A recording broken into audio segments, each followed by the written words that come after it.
Marlon Solomon. We are diving into the earthquake, the election earthquake that happened in New York City, the Big Apple. So we're going to be talking about that and all the narratives around Zohran Mamdani, who is, literally, Mamdani is literally just like rocking what's going on from coast to coast. So we're going to talk about that. The Multiculture did get a win. So we're really excited because obviously when you think about having a Muslim, immigrant, democratic socialist in the win column, that's a kind of win for all of us. That's kind of a win for Multiculture. So we'll be diving into that and a whole lot more. But before we do, can you make sure you put a like in, donate a like? This nonprofit organization puts on this platform, so we really want you to put your support, donate. It's going to help out our mission to nurture a culture to thrive. So we appreciate you. So without further ado, let's get into the clips. All right, this is the part where we really like, because when we get into the clips, it's going to get juicy. Words for you. Turn Right. the volume up. Moderate Democrats Abigail Spanberger and Mikey Sherrill swept the governor's races in Virginia and New Jersey. And the shutdown were the two reasons that Republicans lost elections tonight. And then it says, according to pollsters, which is not the usual. If you're a moderate Democrat today, you're like, yes. And if you're a socialist, you're like, this is great. And everyone thinks they're got a lesson. The largest turnout since the late 60s. And that is a significant point. That blew my mind. Because we're not in a midterm. We're not in a general election here. I mean, this is a serious statement of... Hello, everybody. Guys, as you know, we had some elections last night. Republicans got smashed. They got creamed, and not in a good way. Let's get into the segment, and we'll talk about it. Races across the country, Democrats declaring victory and delivering an early review of Donald Trump's return to power. Moderate Democrats Abigail Spanberger and Mikey Sherrill swept the governor's races in Virginia and New Jersey, and they did so by busting apart the coalitions assembled by Republicans just 1 year ago. To those Virginians who did not vote for me, I want you to know that my goal and my intent is to serve all Virginians. And as the president is backing away from this ideal, cutting SNAP, ripping away health care, terminating Gateway, we here in New Jersey are bound to fight for a different future for our children. So while those two future governors are considered moderate, that's not the case in New York City. There he is. Socialist Zohran Mamdani delivered a fiery victory speech to his supporters Tuesday night. He mentioned his opponent in the race, Andrew Cuomo, exactly once, and then turned his focus on the White House. This is not only how we stop Trump, it's how we stop the next one. So Donald Trump, since I know you're watching, I have 4 words for you. Turn the volume up. He really gave it to him, honestly. Honestly, he really gave it to him. So, when you think about these narratives that are going on with Mamdani, obviously his story is kind of weird, right? He starts out like even as a rapper, and he's from an immigrant family, is a Muslim, especially in New York City when you think about the narrative of 9/11 and things like that. So you're really going to actually look at him as a very big win for the multiculture. He just represents so many intersectionalities that it becomes something that, it's a huge rewriting. When you think of everything that's going on, the context behind it, right? The government shutdown, the chaos, the constant lying, the White House, parts of the White House no longer being with us. then you have to kind of look at it and go, wow, okay, this is like our first opportunity to truly come back after, you know, as a multiculture and to make a strong message. And trust me, this victory was not a little thing. The Dems are just elated with what they're seeing because, I mean, it was really a super strong turnout. And this super strong turnout was because of, you know, it was a response to Trump. The first time we get to actually vote for Trump, even though it was an off-year election. And that's what makes it so, you know, crazy, because in an off-year election, right, not even a midterm election, the mid of the midterm election, right, this earthquake happens when, and that's the proper word because it was it's seismic, it's so big, it's so large, so many, we're going to get into a lot of clips later about that. But other narratives even just have to do with the man himself. He is really a charismatic man. I was able to watch, you know, I haven't really, I follow politics obviously, but I haven't really watched anything. I mean, it's not New York, right? I'm not in New York, but that's the thing. It was a mayoral race, but because of New York City, it's like nationwide. You know, there are people all across the country that were celebrating this thing. So, you know, when you think of, you know, what it means to the Confederate culture to have now someone who is unapologetic. That's the first thing you get. Unapologetic. You just be like stomping after him. You go ahead, you Muslim guy, you know, and you get it, even, you know, and that's just, you know, you go ahead, immigrant guy, you know, go ahead. He just comes across democratic socialist. He doesn't care because he's really speaking to what people are thinking. And that is the message. That is the real overtone message behind this whole thing, is that the Democrats are now completely in flux. Remember, so many Democrats did not support him. High-ranking Democrats did not support him, right? Because he was a democratic socialist. And this is the thing, I think, the overriding message. We have to dig into our base, and we'll get into it a little bit later. We've got a lot of clips to watch, but we have to dig into our base and truly speak to what we're talking to. And don't be afraid of the, you know, the big, you know, the donors. Don't be afraid of all these donors and all these other people who are out there, you know, and the money. I get it. Yes, we all need money. But in the end of the day, you need to get there to spend the money. And you can't get there if you're not speaking to the needs of the people. People are hungry. People are going without. People are like canceling Christmas, right? Christmas is around the corner. These tariffs are about to kick in. Right.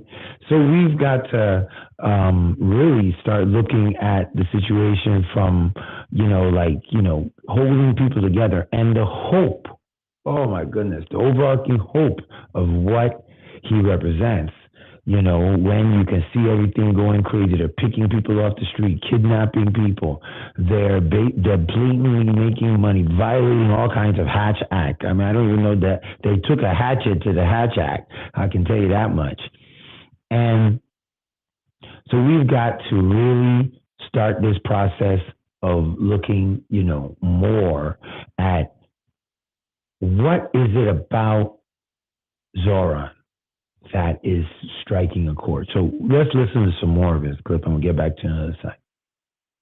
When working people have ironclad rights, the bosses who seek to extort them become very small indeed. New York will remain a city of immigrants, a city built by immigrants, powered by immigrants. Yes, big. Led by an immigrant. Led by an immigrant. That was powerful. That was so powerful. I got chills when I saw that, for real. So hear me, President Trump, when I say this. To get to any of us, you will have to get through all of us. Wow. Yes, and I got that from the Roland S. Martin podcast. So please make sure that you support all these podcasts. People are putting out great content. I go through a lot of it so I can get it to you. And once again, if you make sure that you subscribe, you'll be able to see the full, because we have all this in our video library. So, yeah, I mean, that part when he talks about the led by an immigrant. Oh my goodness. It said powered by immigrants. And then of January, it'll be led by the immigrant. I'm like, wow, I was floored.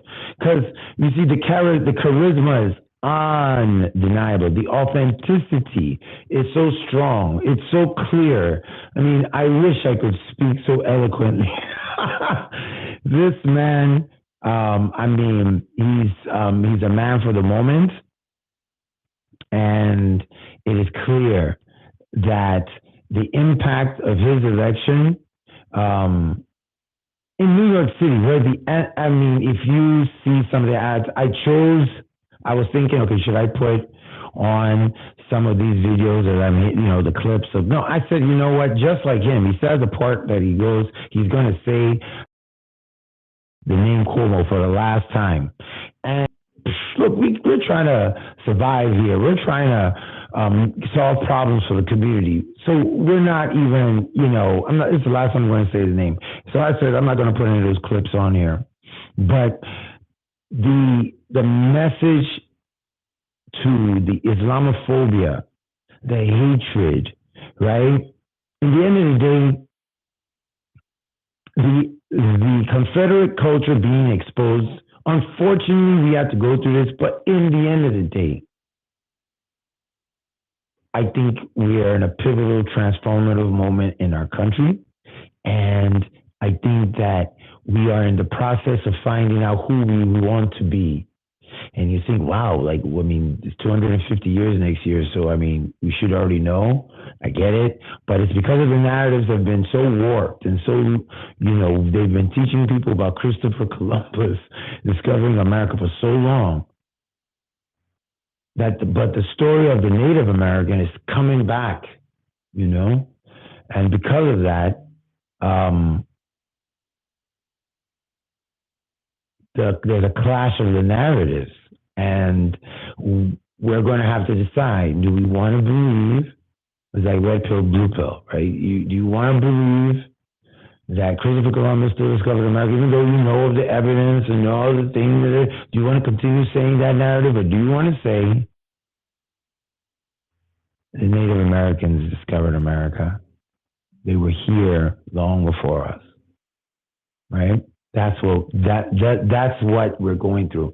Multiculture or Confederate culture. The answer is clear, right?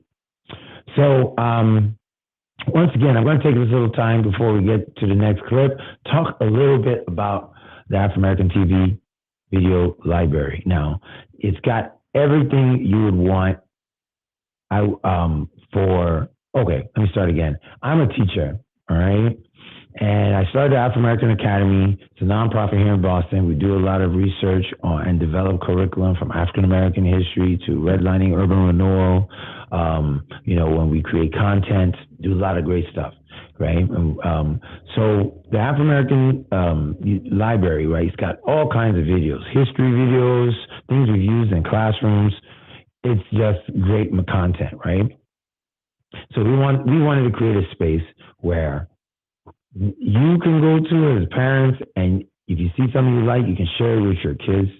But we also wanted to be a place where young people can go. So we also have youth programming and things like that on here from our youth-led podcast, Chop It Up podcast. You can check them out as well, right? So also, the Afro-American Academy is celebrating its 10th anniversary. So we are running this promotion, this membership drive to get our numbers up. And that's why we're doing all these podcasts and providing all this new content. I'm actually very excited to be doing this. But if you like and subscribe, you will be kind of like donating a like. you will be donating to youth programs, to community programming, community education, and even walking and bus tours, right? So your like is going to be helping out. If you can do a little bit more, I know it's tight in these times, please make a donation. You can go to the QR code and get our information. We're on also most social media. And for our 10th anniversary, we've got something for you if you subscribe.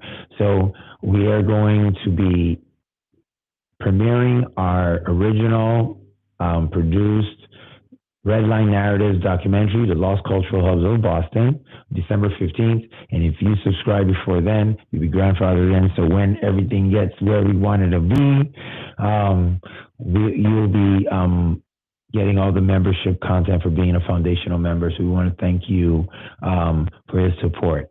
All right. So now to the next clip. Now this is one we got to go to my man Don Lemon. Please check him out.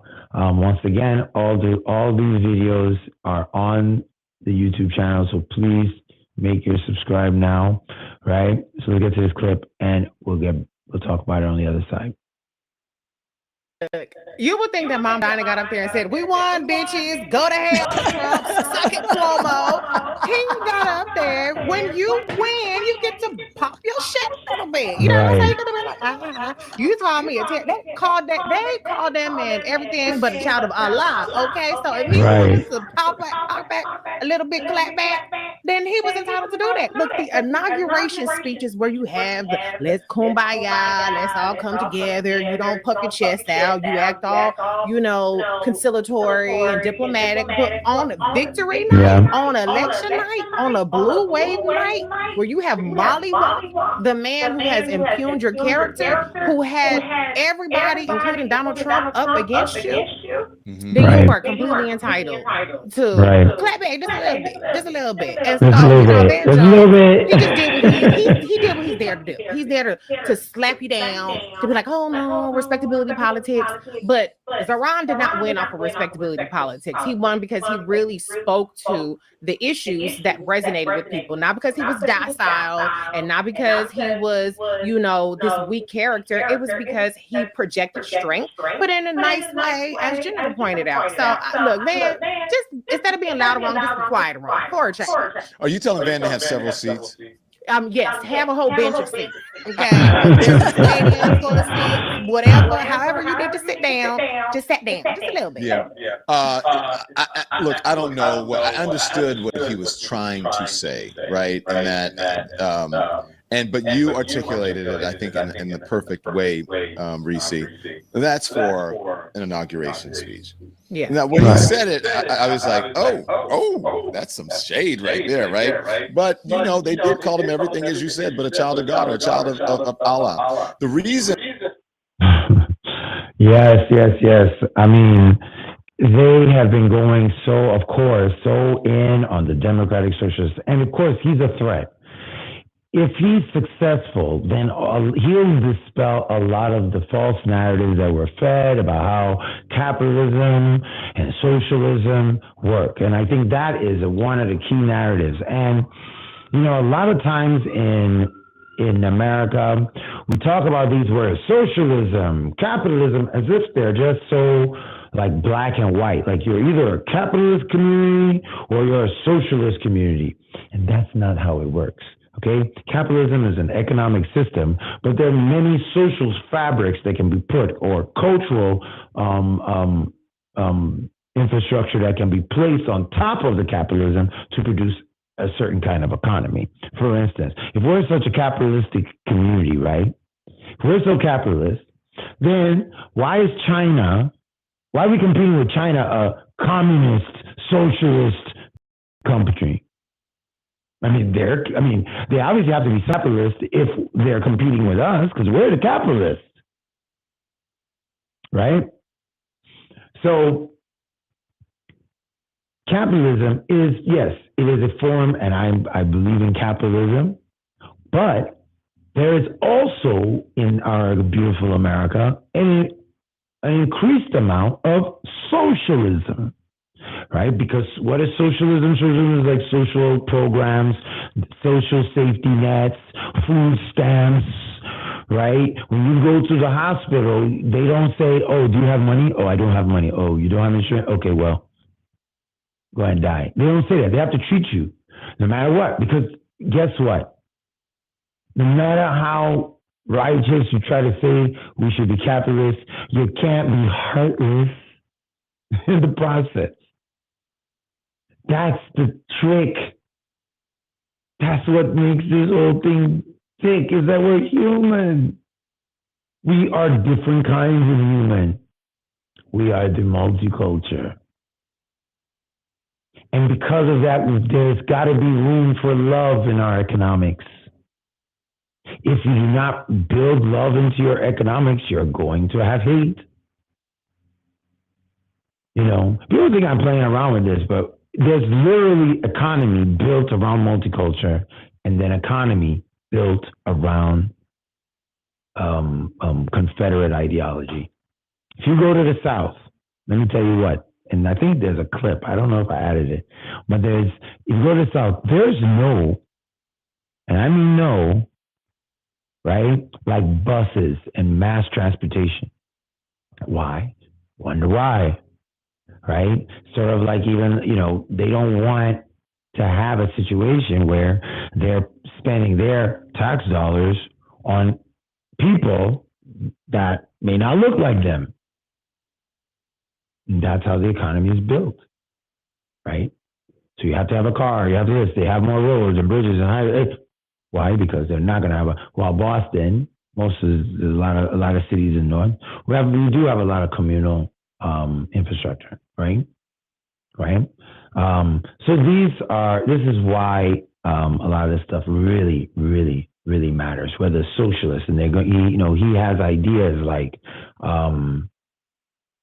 in fact, when you think about Medicaid, right? You get your medicine from CVS. That's a capitalistic, right, face. But the real thing is that there's going to be a lot of the food stamps, and the Medicaid is going to affect a lot of grocery stores, right?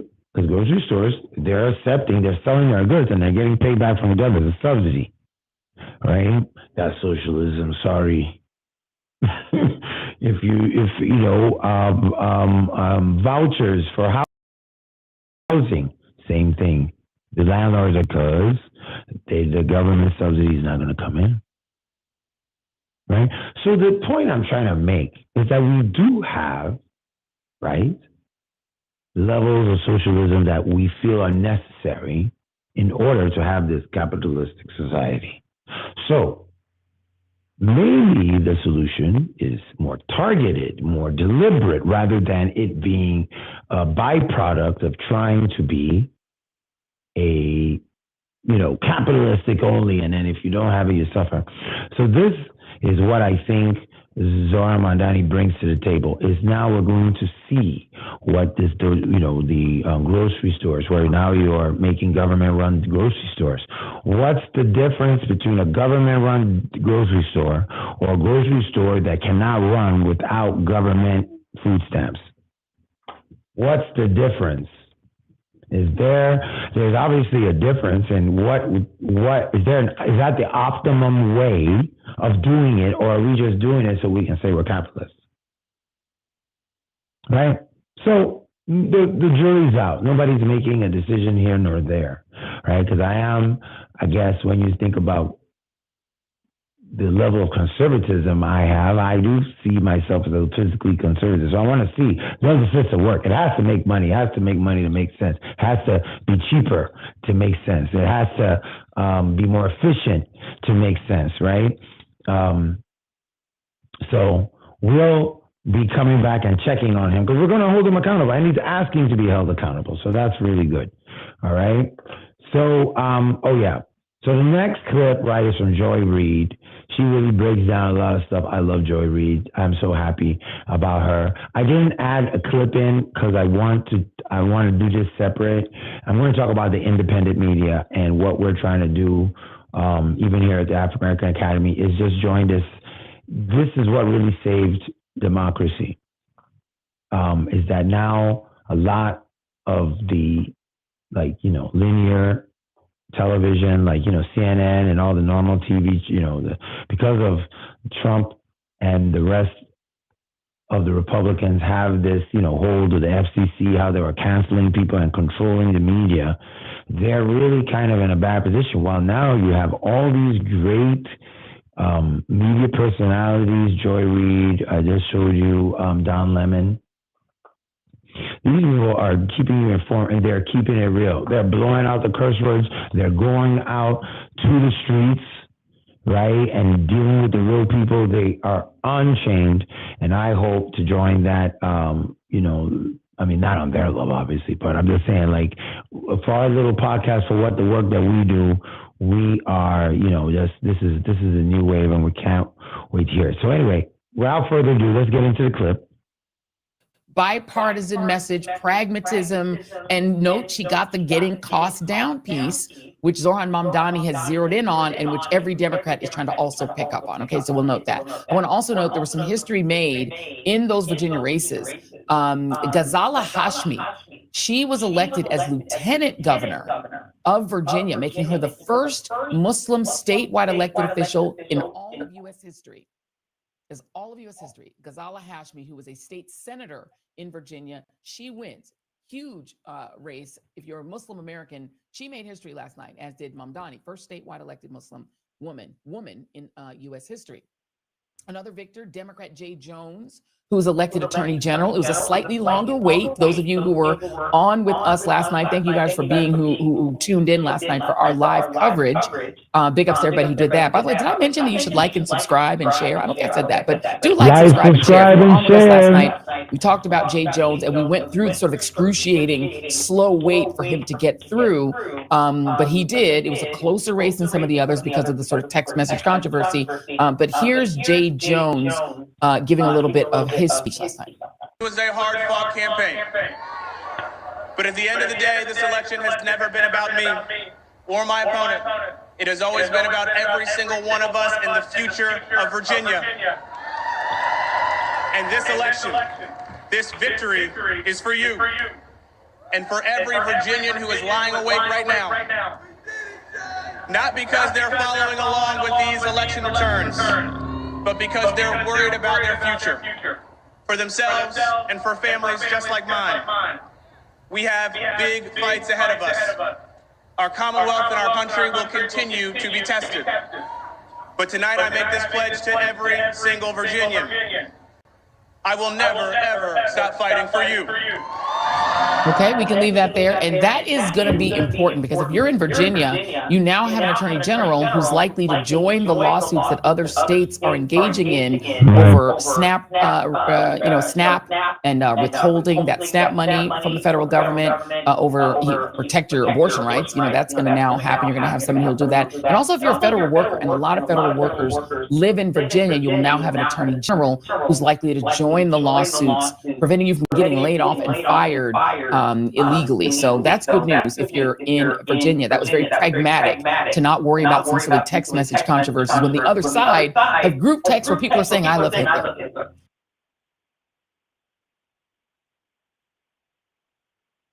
Now, when you look at the, just what is at stake, that's why I added this piece. Wanted to make sure we understand this is about SNAP benefits. This is about having people that are responsible.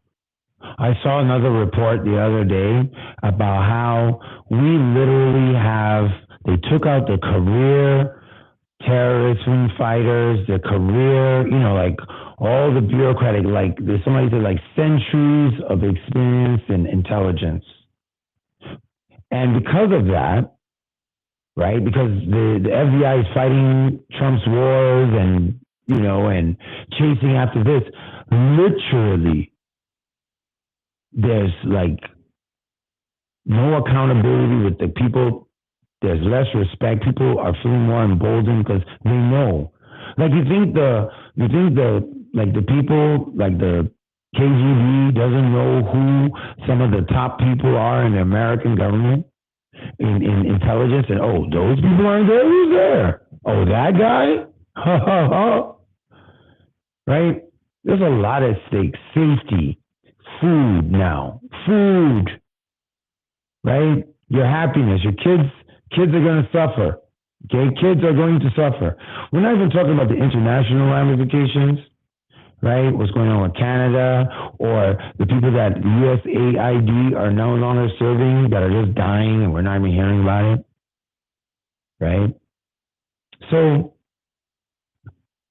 we've got a lot of work to do. I know this, but at the end of the day, it comes down to turning out and voting, making your voice heard.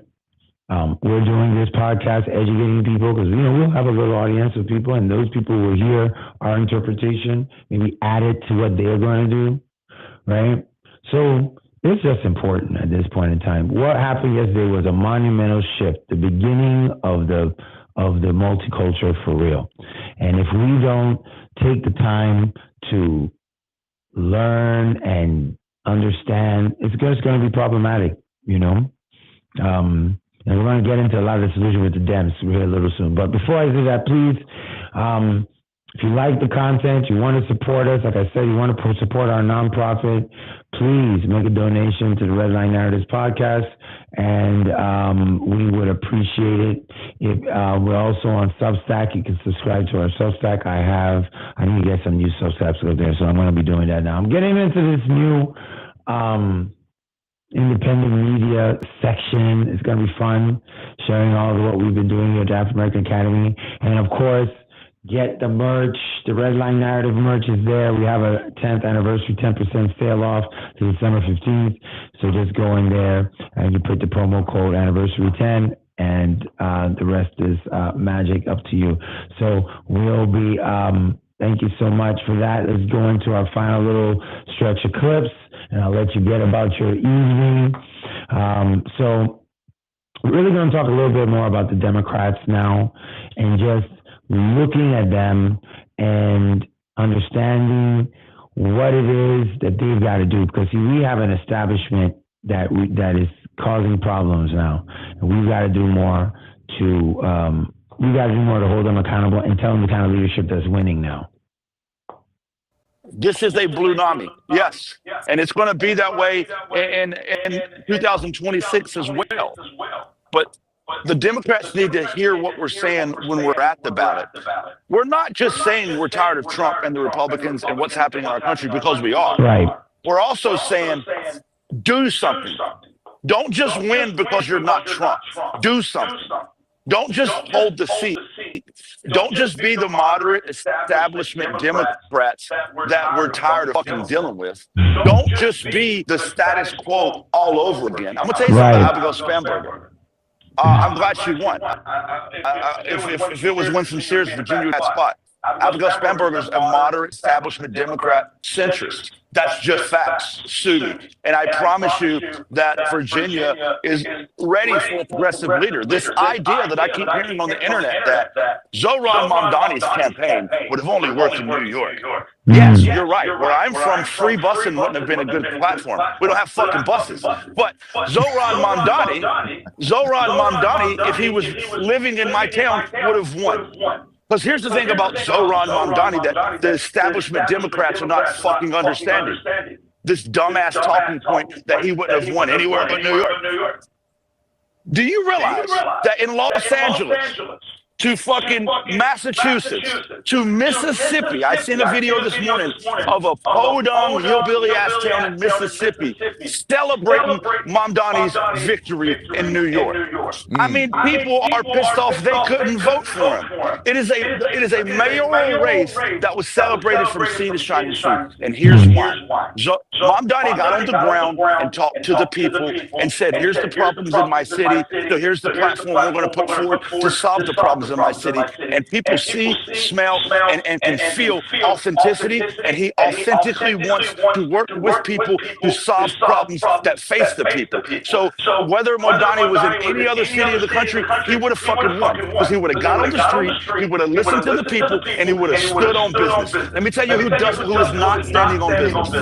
centrist establishment Democrats. So you need to wake the fuck up. Don't think that this is going to be a free give me election just because we're tired of Trump's bullshit.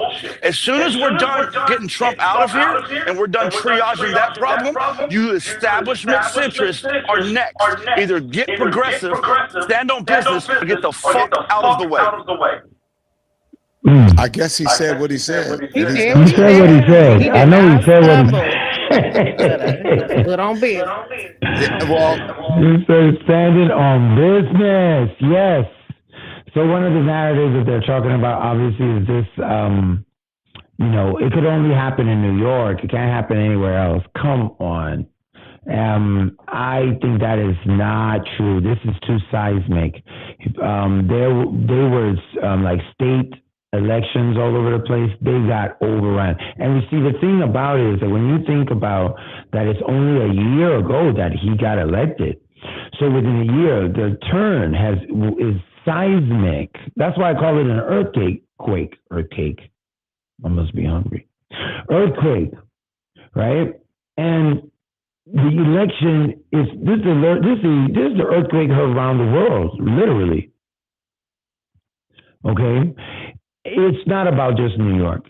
There are people all over that in Podunk country,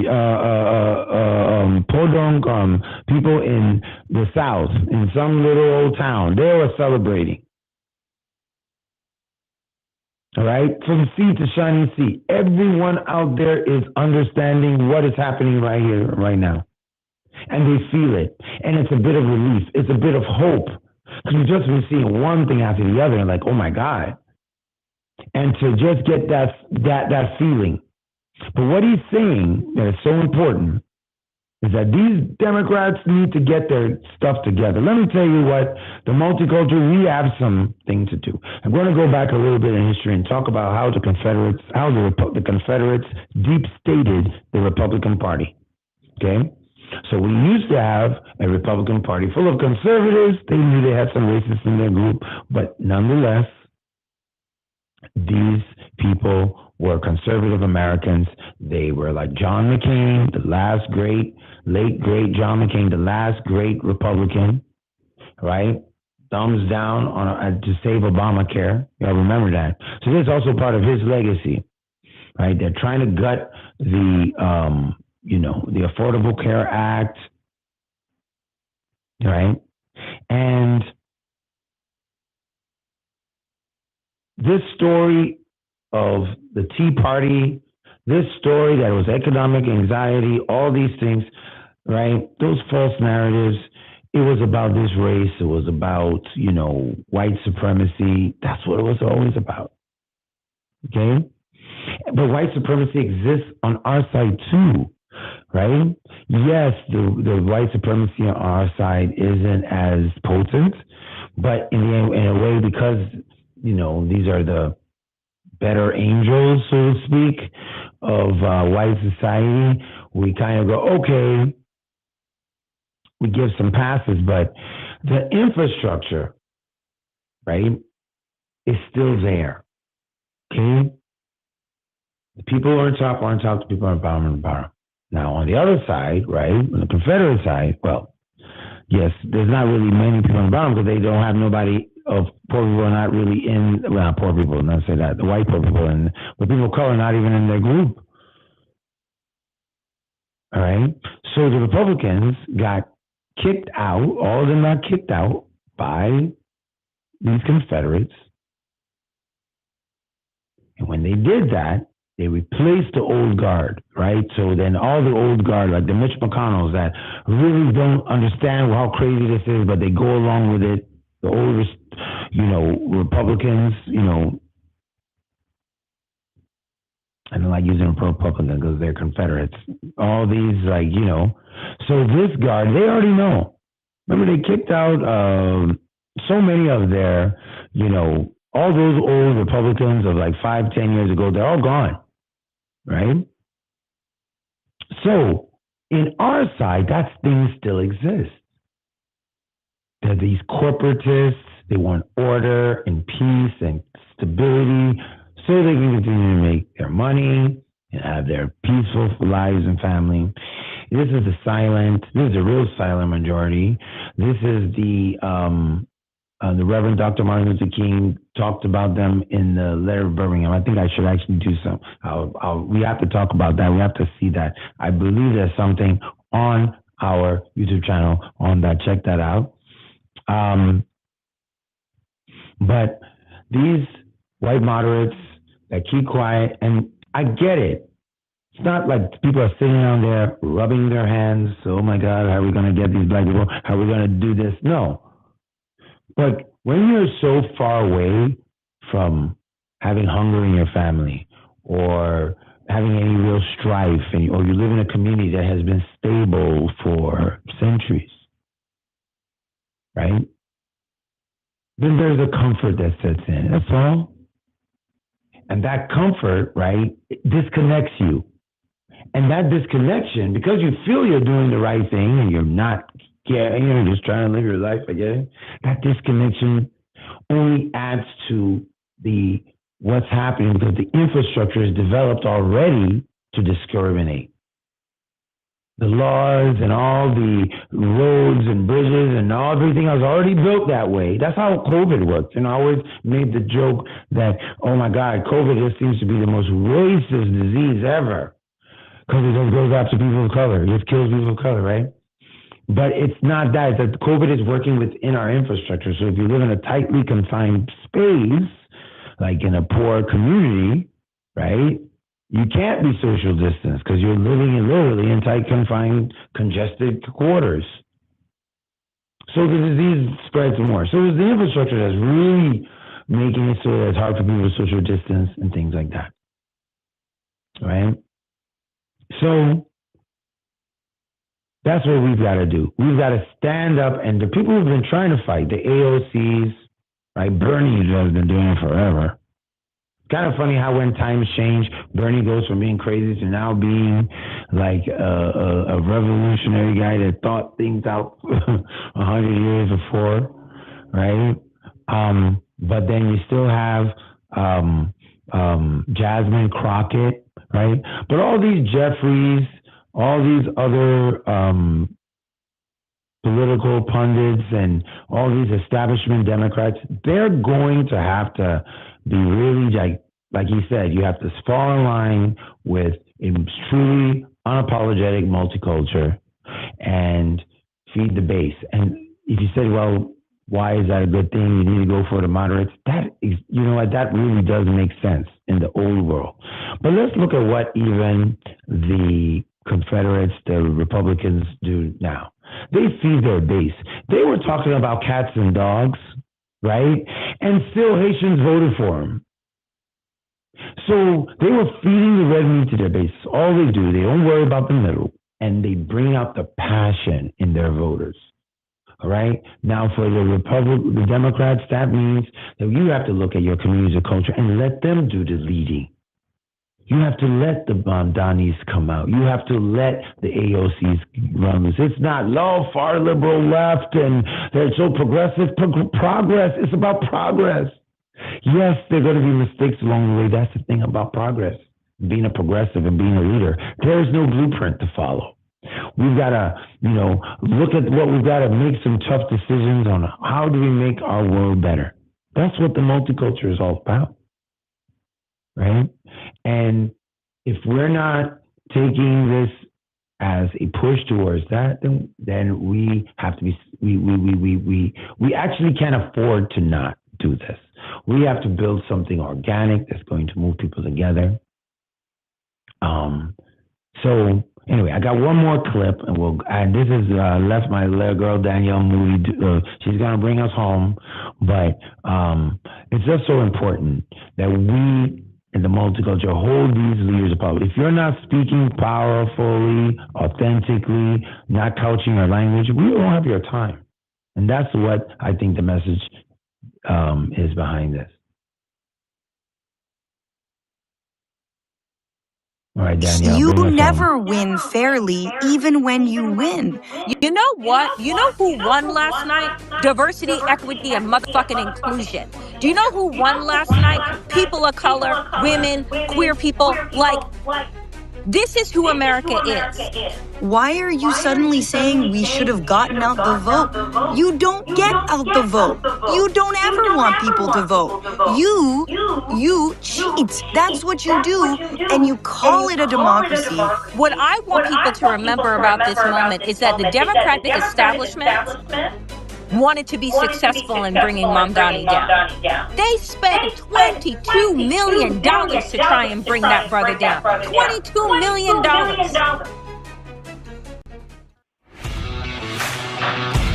Hey, check out the Wajahar Ali, The Left Hook. He has a great podcast, and of course, my girl Danielle is on there. I love her fire and ice. She don't hold back. I will never get to that level, so don't expect that at this podcast. But you can go to her podcast, and you can watch this video on the YouTube channel. So now, what she's saying, she's not saying in my terminology, but yes, it's the same thing. DEI1, right? LGBTQ1, right? DEI1, diversity, equity, inclusion. What is wrong with being diverse, equitable, and inclusive? Might I ask you, why is that such a terrible buzzword? That's why these narratives are so important. But you know what? What is the opposite of DEI? Segregation, isolationism, okay, fascism, all the things we're dealing with here. So we have to see that there's an existential threat going on right now, okay? That is not a joke, okay? The other lady, she makes a great point. She says that, why are you saying that you didn't have a great turnout of Republicans? Remember, this is about the narrative. Remember, we talk about the narratives here because we want to get one shared narrative, and this is how they divide the narrative. She goes, what are you talking about getting out the vote when you guys don't use that strategy? Your strategy is never to get out the vote because you try to get out as much as your vote, but you know that you are the minority, so you can never get out the vote, really. Well, your job is to gerrymander, right? Exclude people, right? Make it harder for people to vote, right? You're gutting the Voting Rights Act, right? So stop even acting like, and this is how they gaslight us, because they'll say something so small, you will just go along with the narrative as if it is, and you don't understand, once you even accept and answer the question in its present form, there's nothing you can do. You can't win that argument. You just can't, because you're not operating in the right truth, right? So we've got to be very careful with these narratives, because they don't want us to vote. So we should just, the response should be, you don't believe in democracy. Just kill it right then and there. Right? Kill it right then and there. Just go straight for the butt. Don't even be apologetic. Like, just be, no, you don't believe in democracy, right? And then finally, going back to the Democrats and the Democratic leadership that paid $22 million to not have Mamdani win. Think about that. Look at this epic seismic. They were trying to stop this seismic. That shows how far they are from the truth. Remember, this is about narratives. We don't care who gets it on this show, right? Okay? We just err on the side of people that is about democracy, right? That we follow the rule of law, right? These are not controversial. The fact that this has to be said it means that we need to recalibrate our collective thought, and the only way we can do that is through deciphering and breaking down these narratives to a point where we can all agree that this is the truth. And sometimes that truth is going to hurt. If you want a podcast about that truth that doesn't hurt, then you can go to Fox News. That's where to try that, or you can go to MSNBC.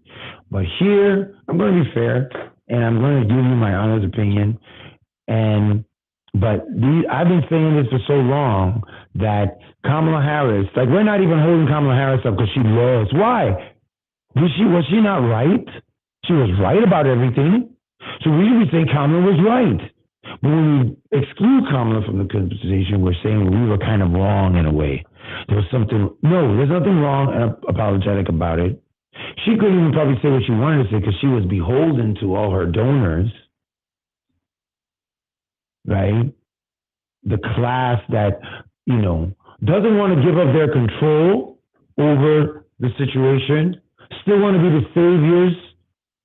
But unfortunately, you can't solve the problems in the underserved communities from your comfortable purchase outside of these underserved communities. That day is over. Because when you come, you cannot come with the level of passion. You cannot come with the level of understanding. Because you know what? You gain that understanding through being a little hungry, not knowing where your food is coming from. Like Mamdani said, with the burns from the kitchen that you work in because you've been flipping burgers all day. From being a taxi cab driver, from coming home, from driving Uber and your body aches. That's real talk. And that's what the American people are looking for. That's why they can only find it on independent news media. Even the independent news media is collapsing because they can't respond to this new environment. We are in a change. We are in a major change, like a major flux, just like the civil rights movement,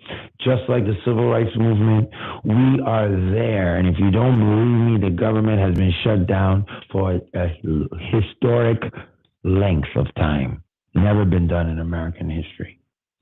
So that means that there's an actual disruption in the experiment. Don't gloss over it. Say it for what it is. It's not going to kill us. Right? Give up these reins to the AOCs, to the Jasmine Crockett's, to the people. Remember the squad and how they got assassinated. They were ahead of their time. The multiculture. Right? This wasn't even the only, there's a lady that got, a Muslim lady that got elected in Virginia. The first statewide Muslim to get elected in American history.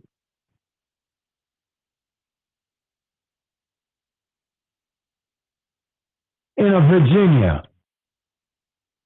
Come on. So what happened in New York happened for all of us. It's the beginning of a new dawn in the United States where we're going to be building a multicultural society, and we're going to have to re-examine everything, including our democratic leaders. The establishment, Nancy Pelosi just announced that she's not going to be running for re-election. That era is gone. We're in a new era now. And the voices that have been held back are going to have to fight for what? Because it's us that they don't want us to succeed. You can't fight on that on our behalf, even if you wanted to. Find the programs in your community, in your city, and support those guys. Let them do the leading. Right? Some people just can't dance. That's all. Nothing personal. We're not going to have you dancing for our lives. Some people just don't like seasoning in their food. Ain't nothing wrong with it. Now you're bland chicken. I don't want none anyway. Oh my gosh. So, friends, I hope you enjoyed this podcast today. I'm getting better at it. I hope you are going to support us. We're going to be getting more, hopefully we're going to be getting more volunteers, people to support the program. I just wanted to get started because a lot is going on and I got to get better. So thank you for coming with me once again. This is brought to you by the African American Academy. Subscribe to African American TV, make a donation. We have this Saturday, actually it's very exciting news going on in the African American Academy world. This Saturday, we're going to be at the Access Film Festival in Framingham. It's going to be at the Framingham State University. at the Access Film Festival. This is our second recognition for our documentary, The Red Line Narratives, The Lost Cultural Hubs of Boston, which is probably one of the better or more comprehensive histories of the infrastructure of Boston by anyone, as well as a good discussion on the cultural communities that used to make up Boston. So please, if you can make it, come down to Framingham. And if you can't, well, December 15th, we're going to be releasing this as part of our 10-year anniversary promotions, releasing the Red Line Narratives. Okay, so, 10 years, we have a 10-year anniversary. We're celebrating this December. And for that, we're going to release the Red Line Narratives, Lost Cultural Hubs of Boston documentary that has been recognized by the Roxbury International Film Festival and now the Access Film Festival. So we hope you subscribe, and if you, for subscribing now and getting our numbers up, we're going to be grandfathering you in to any of our membership exclusive foundational memberships, right? For you guys, if you subscribe before December 15th. So thank you for supporting us, and we hope that you understand we're here to nurture the culture to thrive. I just started a Substack, getting my writing going. So for the next 10 years, I'm doing a lot of writing. So I said, hey, why don't I get started practicing? So this is what we're going to do. So hopefully the book, Red Line Narratives book, will be coming in due time. And then, of course, the merch store. You can always support us. We have a 10% sale on the merch for our 10th anniversary. It's supposed to end I think we're going to run it through Christmas, to be honest. So please make sure you get your Christmas merch here at the and support our nonprofit. Once again, the Afro-American Culture Initiative is a Boston-based nonprofit. Our mission is to nurture the culture to thrive. We build bridges, restorative bridges, in underserved multicultural communities through research, technology, and education. So please, if you ever in Boston, check us out. We've got youth programs, we've got community programs, community informationals, we do workshops, seminars, I give speeches, as well as we even have 4, almost going on 5, signature walking and bus tours for you to enjoy during Boston 250. So we look forward to seeing you in Boston. You can find us on social medias and everything else. So once again, I hope you enjoyed the Red Line Narratives podcast. And remember, nurture the culture to thrive. We need to survive. We need to make it through. It's going to be a tough, 3-4 years coming up. Because we still, after this, we're going to be fixing stuff. It's like, oh my God, it's so crazy. We're going to be wishing for Sleepy Joe and how things were when Sleepy Joe was in the White House, right? Because now we can't sleep. So, my friends out there in Red Line Narrative Nation, I want you to know that, the struggle is real. We have to make it through. So we're all going to have to rely on each other. We're all going to have to, count on each other and be there for each other and speak out, be unapologetic. Because, look, this new America is not apple pie anymore.